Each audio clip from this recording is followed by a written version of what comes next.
How to use pictures to make a video on TikTok Lite. Hi everybody, welcome back to our channel app guide. In today's video I will guide you on how you can actually use pictures to make a video on TikTok Lite. So make sure to watch the video till the end. So unlike TikTok Lite does not really have that many features. So if I recommend just editing some advanced videos, I would recommend you to use the TikTok app itself.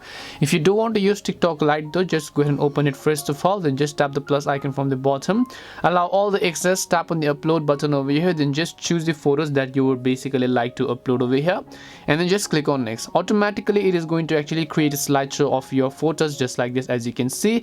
Now if you want, you can even change its sound by just tapping the sounds icon from the top of the screen in order to go ahead and add some music, and then tap on next and the slideshow will be created automatically. That's simply how you can use pictures to make a video on TikTok Lite. We hope the video was really helpful, and if it did help you, make sure to leave a like and subscribe to the channel, and if you have got any questions, feel free to leave them down. Thank you very much for watching, and see you in the next video.